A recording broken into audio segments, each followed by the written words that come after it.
And now we are joined by Mr. Trump's advisor, former mayor of New York, Rudy Giuliani. Thank you for coming in again. Hi, Mr. George. Mayor. Good morning. So what's your response to this story? My response is he's a genius. I mean, the reality is absolute genius. I mean, the man in The Art of the Deal, this is described. First of all, we're talking about 26 years ago. Perfectly legal. We should get that straight immediately. This is a perfectly legal application of the tax code. And he would have been a fool not to take advantage of it. Not only that, he would have probably breached his fiduciary duty to his investors, to his business.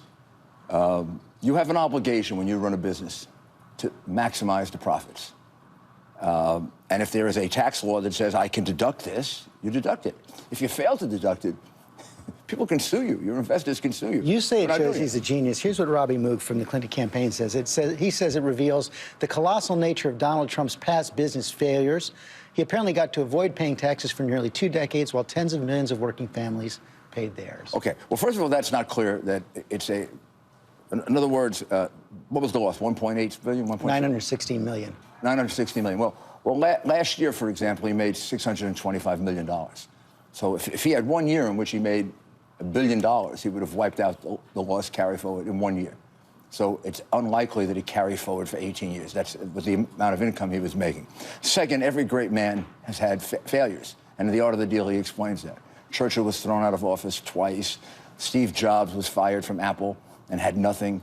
The reality is, this man, 26 years ago, had some failures, and then he built an empire. I'd like that working for me for the United States. This is a genius at how to take advantage of legal remedies that can help your company survive and grow. I want a man who's a genius at figuring out how to take this country that's moving in the wrong direction, where we've had a basically jobless recovery, where we've had growth of less than 2% for 2 years. That's pathetic. Don't you think a man who has this kind of economic genius is a lot better for the United States than a woman? And the only thing she's ever produced, there's a lot of work for the FBI checking out her emails. You say it shows that he's a genius, but Mr. Trump himself in the past has criticized people for not paying taxes. He has this tweet from 2012. Half of Americans don't pay income tax despite crippling government debt.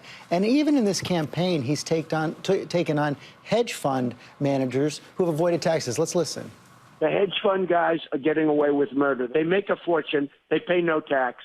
It's ridiculous, okay? I know people that are making a tremendous amount of money and paying virtually no tax, and I think it's unfair. So why is this fair? Well, whether it's fair or not, if I run a company, and I do, right, and there are 5 deductions that are available to me, and I don't take them, the people who invested in my company can sue me for not doing that.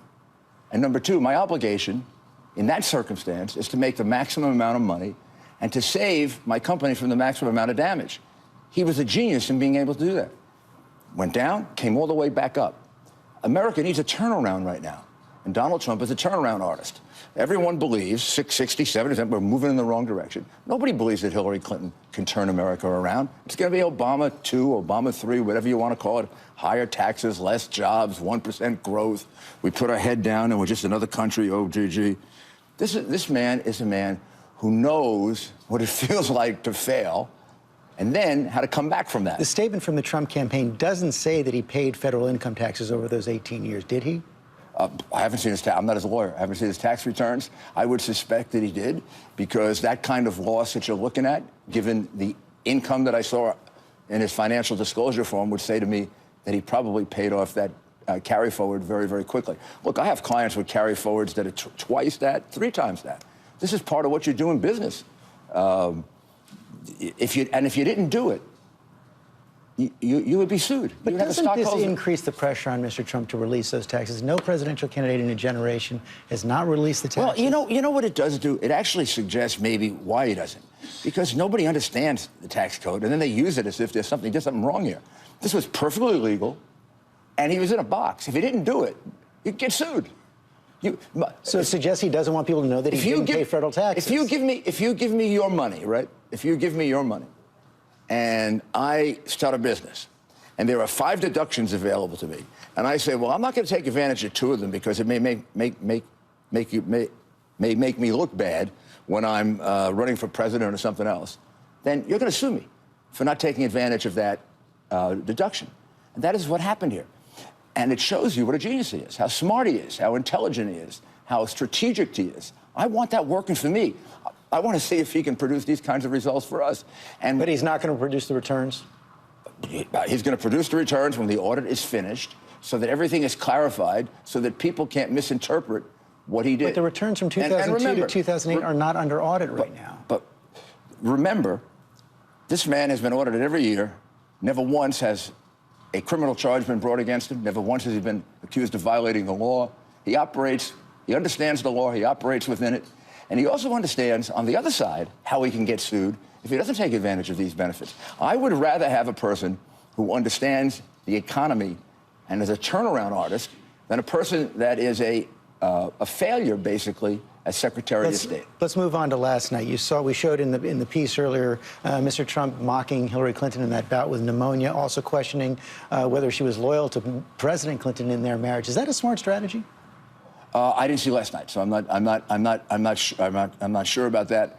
The reality is that she, at the end of the debate, and I think Saturday Night Live last night captured it beautifully when she said, oh, and by the way, and then she mentioned the woman's name, the model's name, and then she made it appear as if Lester Holt had brought it up. She had obviously been programmed to bring that up. So But Trump took the bait, didn't he? She brings up this woman. This woman goes back 20 years or so. She has a very unfortunate past. She was a driver at a bank robbery. Never mind all about her.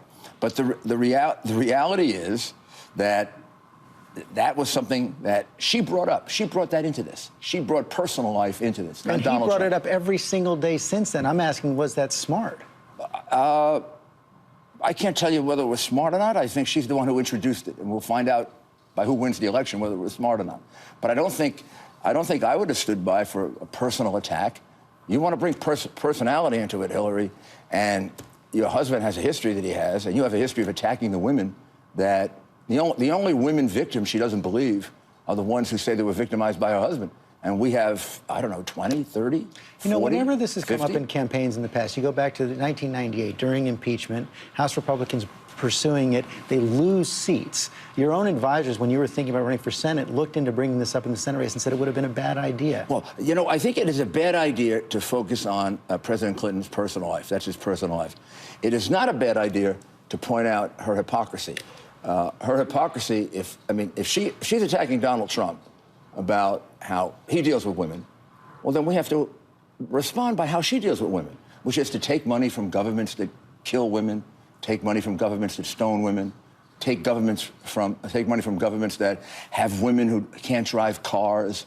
Not just money, millions and tens of millions of dollars from countries in which women are treated like property and killed when they get raped. And so now, basically, it's don't lecture me, Hillary, on feminism because you're a phony. You suggested earlier in this week that Donald Trump might not maybe shouldn't go to the second debate. Did I really? I don't. You did, because you said it wasn't fair. But is he going to go? Of course, yeah. No, there's no question he's going to the second debate.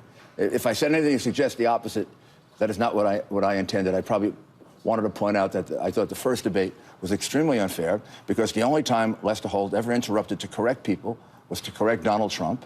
He was wrong about stop and frisk, and everyone acknowledges now that he was wrong about it. Stop and frisk, by the way, ladies and gentlemen, is constitutional. Which is not the way it was being done in New York at the time. Yeah, but that happens all the time. I mean, if a person does a search of your home and doesn't follow the Constitution, that's unconstitutional. That doesn't make it unconstitutional. That makes it unconstitutional as applied. Hillary Clinton knows that. Okay, she fudged it. Lester Holt didn't know it, and he shouldn't pretend to know it. Now, she misrepresented about TPP. She had said it was a gold standard, and she said, no, I only suggested it was, and I wasn't really, and she had made a very definitive statement. He never corrected her. Why? So Mr. Trump will be there next Sunday. Yeah. Thanks for coming in. Thank you.